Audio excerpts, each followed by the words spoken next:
The cosmos is a graveyard of good intentions, a silent witness to the brutal dance between humanity and the Zanari Coalition. In the violent tapestry of interstellar war, individual threads often snap unnoticed.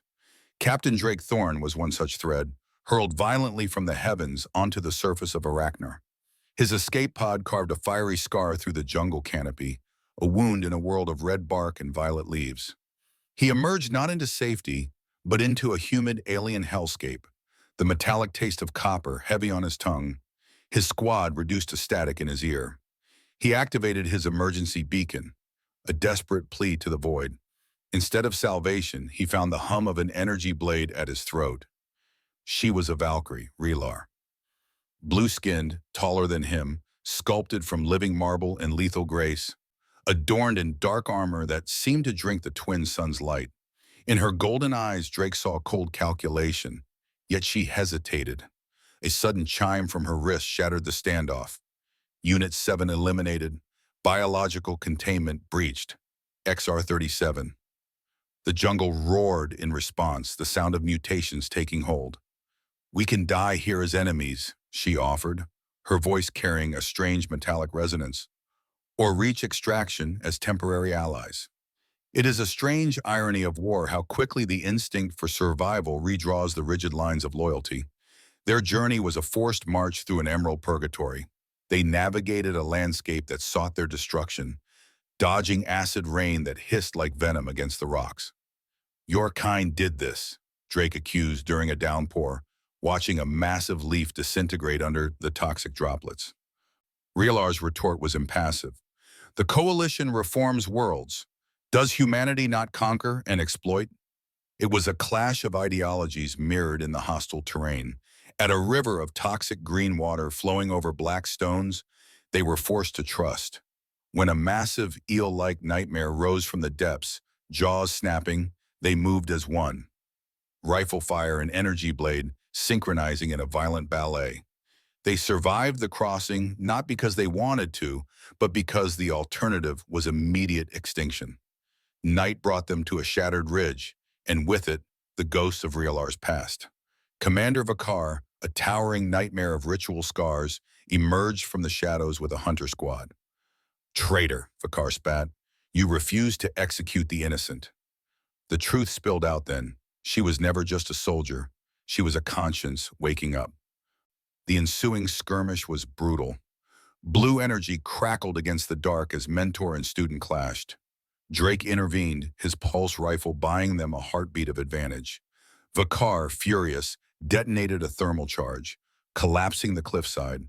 They scrambled over the crumbling edge, falling into the abyss, battered but alive, escaping the immediate wrath of her former life. They found refuge in the dust of a forgotten bunker. As Drake tended to Realar's deep laceration, a wound that would have felled a human instantly, the walls between them began to thin. "Why do you look at me like that?" she asked, confused by his lack of fear. "Because you're beautiful," Drake said. He spoke not of appearance, but of a storm, of resilience, of strength tempered by mercy. It was a moment that transcended species, a recognition of the soul beneath the armor. In a galaxy tearing itself apart, two soldiers found a quiet, impossible understanding in the dark. Morning forced them toward the extraction point, an overgrown hangar housing a functional shuttle. But Vakar's shadow loomed large. Heavily armed warriors guarded the prize. They needed a diversion. Drake insisted on rigging the adjacent fuel depot, overruling Realar's logic. "I'm the distraction," he declared. He moved through the undergrowth, rigging the pressure valves on the volatile containers. He was discovered too soon.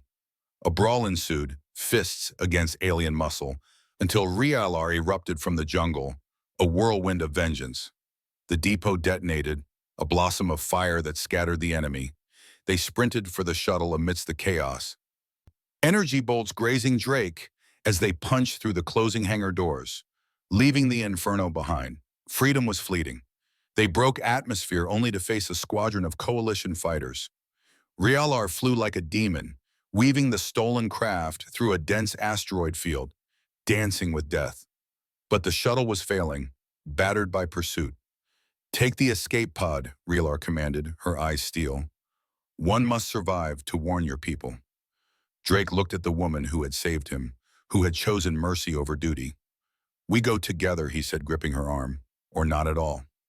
It is in these impossible choices that our true nature is forged. As the final blow approached, the void lit up. Earth interceptors, led by Captain Lin of the battleship Relentless, turned the hunters into dust. The tractor beams pulled them to safety, but Raylar collapsed, blue blood staining the deck. Drake carried her out, defying the shocked stares of his crew. She is under my protection, he announced, his voice brooking no argument. He carried her not as a prisoner, but as a savior. Days later, she awoke in the medical bay, no longer an enemy, but a guest. The intelligence she provided on the bioweapons had saved lives, shifting the tide. A week passed. On the observation deck, they watched the stars streak by, no longer streaks of war, but lines of possibility. Drake stood beside her, revealing he had requested a transfer to the diplomatic corps to stay Earthside, to stay with her. You called me beautiful, she mused, watching the blue marble of Earth approach. I meant it, he replied. Beauty is choosing your own path. As the Relentless entered orbit, Raylar felt the weight of her armor lift. She was no longer a weapon of the Coalition. She was free. In the reflection of the viewport, she saw not a Valkyrie assassin, but a future unwritten. Welcome home, Drake whispered, and for the first time she believed him.